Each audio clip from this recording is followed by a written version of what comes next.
불법 시위와 파업으로 무엇인가 얻을 수 있다는 기대를 깨끗이 접는 게 나을 것이다. 모든 분야가 정상화되고 정의로운 시스템이 정착되도록 노력하는 게 바로 윤석열 정부의 역할이다.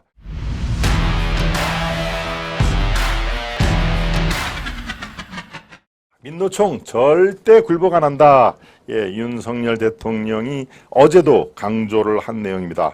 이 얘기는 최근에 각종 공사석에서도 주 얘기를 했고요.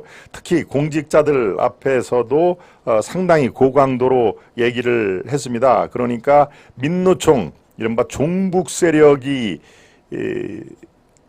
점거를 해 있는 민노총을 이대로 둘 수는 없다라는 강력한 의사 표현인데요. 실제로 양경수 민노총 위원장, 이 사람이 누굽니까? 누구의 후예입니까? 제가 제 방송에도 얘기를 많이 했습니다만 이석기 통진당의 후예입니다. 후예.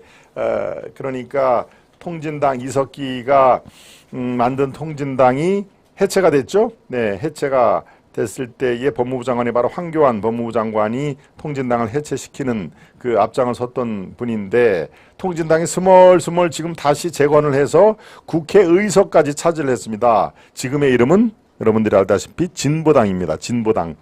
진보당의 강성희 의원이 지난번 석 달 됐군요. 석 달 전에 전주에서 열렸던 재보궐선거에서 당선이 됐죠. 물론 그때는 민주당에서 후보를 내지를 않았기 때문에 이상직 이스타 항공의 창업주가 각종 비리로 이게 국회의원직을 국회의원 배지를 떼는 지경에 이르렀으니까 민주당 의원의 잘못해서 벌어지는 재보궐선거니까 자책, 귀책 사유가 민주당이 있기 때문에 우리는 책임을 진다는 의미에서 이 후보를 내지 않겠다라고 해서 민주당은 후보가 내질 않았습니다. 민주당으로 나오고 싶어하는 사람이 두 사람이 이제 무소속으로 나오고요. 진보당의 강성희가 나와가지고 결국에는 진보당이 돼서 이른바 이석기 통진당 후의 세력들이 첫 의사당에 진출하는 그런 거 제가 이 분석과 논평까지 해드린 적이 벌써 3개월 지났는데, 바로 지금 민노총의 위원장이 그들과 같은 세력입니다. 통진당의 이른바 경기 동부연합 출신, 족보로 따진다면 한참 설명을 해야 되지만 시간 관계상 그렇습니다. 이른바 종북 좌파 세력이 득식을 거리는 위에 간부들이 상당 부분 이들 세력이죠. 하다못해 민노총의 조직국장, 조직쟁의국장이 어떻습니까? 지금 구속되어 있는 상태인데요. 바로 북한의 지령을 받고 그 지령대로 이 남한의 혼란과 파괴를 일삼다가 구속이 되지 않았습니까? 민노총의 저 서울 중구 정동에 있는 경향신문하고 같은 건물에 쓰는 그 민노총 사무실에 압수를 해서 이 관련 압수 목록을 쭉 정리를 해봤더니 거기에 북한 지령문도 다수 들어있더라. 그러니까 어떻습니까? 이들의 친북 활동은 빼도 박도 못하는 것이죠. 이걸 검찰이, 그들이 좋아하는 검찰이 우리를 위험에 빠뜨리기 위해서 조작했다라고 흔하게 그 사람들은 얘기를 하지만, 그럼 검찰이 몰래 지령문을 민노총 사무실에 갖다 놓고 다음날 압수수색을 했다는 얘기인가요? 압수수색을 했더니 그 북한의 지령문이 여기저기서 나와 있더라. 그리고 그 북한의 지령문대로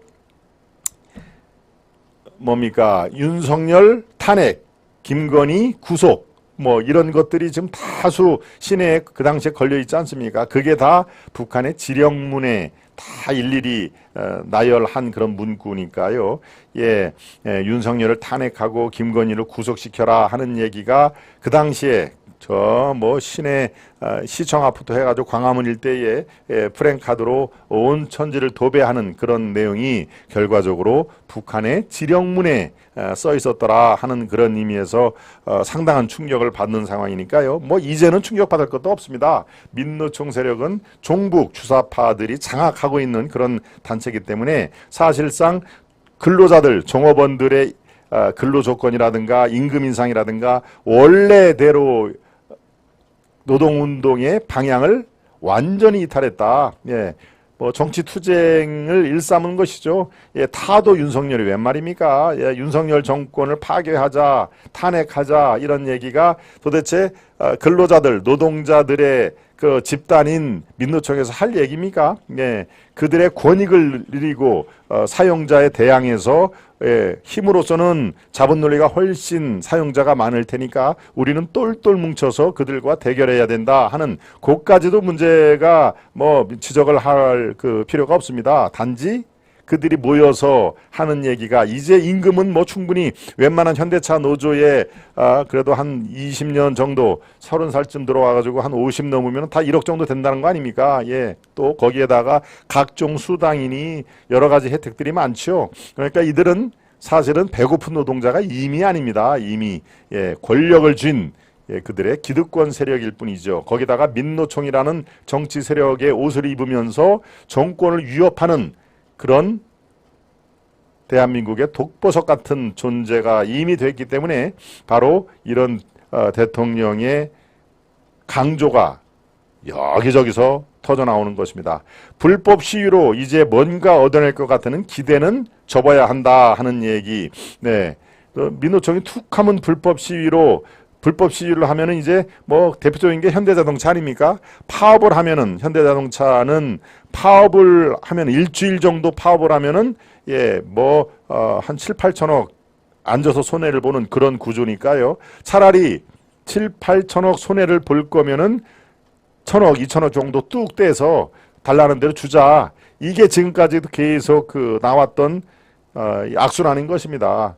저들이 공장을 스톱을하고 세우면 즉 일을 안 하고 파업을 해서 4일, 5일, 6일, 7일 일주일간을 공장을 가동을 못하면은 예, 거의 1조 단위 7, 8천억의 손해가 나는데 이익 볼 걸 이익을 못 보니까 아유 차라리 안 입고 와도 저놈들 예, 이제 사용자 입장입니다. 저 친구들 그 얘기대로 1,000억, 2,000억 뚝 떼서 주면은 어떻습니까? 회사 입장에서는 8천억을 벌 거를 파업해서 못 버는데 2천억을 주고 공장을 가동을 하면은 4천억, 5천억 정도는 수익이 발생되는 거 아닙니까? 쉽게 얘기를 해서 그렇다는 얘기입니다. 그러니까 각종 불법 파업에 계속 끌려다니면서 그들의 배포만 키워줬다. 왜? 우리가 불법 파업하면 벌벌벌 떨어. 현대차 뭐 정의선이도 그렇고 벌벌벌 떨어. 그리고 저 용산에 있는 대통령도 막 벌벌벌 떨어. 우리 보고 막 불법 파업이라고 윽장을 지르지만 결국은 무서워서 우리가 물어서 그런 거야. 이게 바로 문재인 정권 5년 내내 지속이 된 거 아닙니까? 문재인 정권은 북한의 김정은과 김여정의 심기를 맞추는 것뿐만이 아니라 민노총의 눈치 보기에 바빴죠. 그러니까 민노총은 문재인 정권의 일정 부분은 우리가 주주다. 우리가 문재인 정권을 만드는데 일조를 했으니 우리도 주주자 하는 얘기를 그래서 저 사람들이 배포 있게 얘기를 하는 겁니다. 예, 배포 있게 좋은 말인데요. 사실 우리가 시중에서는 뭐가 부었다고 그랬죠. 네 글자네요. 예. 간으로 시작되는 간 뭐가 부었다 하는 얘기가 바로 이제 그런 내용 아니겠습니까? 자, 이런 상태에서 윤 대통령의 어제 발언을 다시 한번 살펴보겠습니다. 민노총 관련해서는 말씀드린 대로 네, 국민 경제를 인질로 삼고 정치 파업과 불법 시위를 벌이는 사람들의 협박에 절대 굴복하지 않고 단호히 대응을 할 것이다. 불법 시위와 파업으로 무엇인가 얻을 수 있다는 기대를 깨끗이 접는 게 나을 것이다. 예, 제가 현대차 사례를 들여서 말씀드렸지만 네, 이제는 아이고 우리가 파업하면 1,000억, 2,000억 우리를 위해서 돈이 들어와 라고 하는 뭔가를 얻을 수 있다는 기대에 이제 꿈깨 하는 얘기입니다. 두 글자로 더 하면 깨몽 이렇게 되는 것이죠. 꿈깨라 나는 문재인과는 다르다 하는 얘기들입니다. 예, 모든 분야가 정상화되고 정의로운 시스템이 정착되도록 노력하는 게 바로 윤석열 정부의 역할이다. 공직자도 기득권 저항에 적극 싸워나가는 자세가 꼭 필요하다 하는 얘기를 네, 어제 청와대 영빈관에서 열린 비상경제민생회의 하반기 경제정책 방향 모두 발언에서 이렇게 민노총에 대해서 일가를 한 것입니다. 예, 어제는 두 가지를 강조를 했는데요. 하나가 민노총, 또 하나는 이권 카르텔 타파를 하겠다. 윤석열 정부는 이권 카르텔 타파 정부다 하는 얘기들 그래서 한 것이죠. 네, 이권 카르텔은 외견상 그럴듯해 보일지는 몰라도 손쉽고 편리하게 지속돼서 국민을 약탈하는 것이다. 그래서 모든 공직자는 이와 맞서기를 두려워하거나 외면해서는 절대 안 된다. 예, 이렇게 하고 또 이권 타파 대상 카르텔을 조목조목 지목까지 했습니다. 첫째, 금융통신산업의 과점체제. 둘째, 과학기술 혁신을 가로막는 정부 R&D, 즉 연구개발 나눠먹기, 이 두 가지를 어제는 아주 적시를 했는데요. 금융통신산업의 과정체제, 이건 뭘까요? 쉽게 얘기해가지고 우리가 쓰는 휴대폰에 3개 업체가 과점이 되고 있지 않습니까? 제일 큰 데가 SK텔레콤, 두 번째가 KT, 세 번째가 LG텔레콤이죠. 네, 세 군데로 모든 게 집중이 될 수밖에 없으니 세 군데 업체가 똘똘 뭉치면 바로 그게 독과점 카르텔이 되는 것이죠. 그래서 뭡니까? 가격도 자기들이 담합을 하고 서비스도 자기들이 세입만 입을 맞추면은 누구도 넘볼 수 없는 그런 카르텔이 되니까 이게 수십 년 동안 우리가 참 알고도 당하는 것이죠. 핸드폰 요금이 지나치게 비싸다. 그리고 통화 품질도 이게 비싼 만큼 가격이 올라간 만큼 좋아지지 않는다라는 것을 뻔히 알면서도 우리가 지금 당할 수밖에 없는 독과점 카르텔에 우리는 그 인질로 사로잡혀 있다 하는 얘기입니다. 네.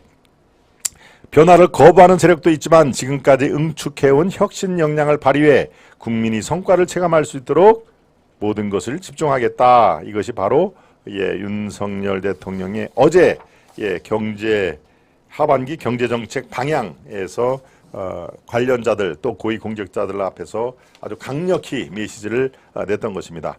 민노총 절대 타협하지 않겠다. 그들이 쌓아놓은 기득권 이것을 진정한 노동자를 위해서 우리가 개혁을 하겠다. 네, 두 번째, 이권 카르텔. 이건 모든 공직자가 다 이권 카르텔을 때려잡아야 한다라는 그런 메시지를 강력히 얘기를 했던 것입니다. 예. 윤 대통령은 잘 하시는데 국민의힘의 강력한 드라이버가 아직 너무 약합니다. 우리 경아님, 민노총 보호 노란봉투법 절대 대통령이 막아야 합니다.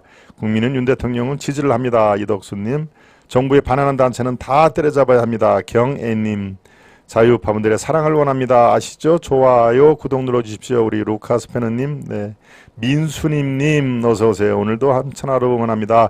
예, 민수님이 들어오셨군요. 네, 앞으로 종종 자주 뵙기를 청하겠습니다. 영진팡님, 네, 좋아요 숫자를 좀 말씀해 주셨네요. 영진팡님, 네, 이권 카르텔을 부수는 건 진짜 어렵습니다. 장기적으로 지속적으로 밀어붙여야 성공합니다. 그래서 지금 저렇게 기회 있을 때마다 이권 카르텔, 우리는 반이권 카르텔 정부다라는 얘기를 그래서 윤석열 대통령이 하는 것이겠죠. 세븐님, 운전 중 GT 모드입니다. 터미리스님이 또 운전을 하고 계시는군요. 네. 예, 좋아요, 구독은 아시아투데이를 널리 알리는 첫걸음입니다. 경아수패너님이 아주 수고를 많이 해주시고 계시고요. 우린 참 잘 뽑아온 것 같아요. 네, 봉화 고추농장님, 자꾸 국내에서는 노동쟁이를 하니까 자꾸 해외에 투자하는 겁니다. 네, 그렇죠. 민노총에 절대 굴복 안 한다는 강력한 메시지, 그래서 여러분께 오늘 탑 제목으로 제가 설명을 해드릴 거고요. 차관들에게, 며칠 전에 차관들에게도 우리는 반카르텔 정부다. 예, 차관들 중에 5명을 용산 대통령실에서 데리고 있던 비서관들을 차관으로 다 곳곳에 그 차관으로 배치를 한 상태에서 차관들에게 우찬과 만찬 그리고 간담회를 통해서 강조한 게 딱 이겁니다. 윤석열 정부를 한마디로 얘기하면 반이권 카르텔 정부라고 해도 좋다. 우리가 앞장서서 이런 지금까지 수십 년 동안 똘똘 뭉쳐서 깨지지 않았던 이권 카르텔을 우리가 와해시켜야 된다. 그렇지 않고는 우리 후배들이 잘 살 수 있는 여건이 될 수가 없다. 바로 이 얘기죠. 우리는 반카르텔 정부다. 가차 없이 싸워달라. 예, 신임 차관들에게 저렇게 얘기를 한 거 여러분들 아마 잘 기억이 나실 겁니다.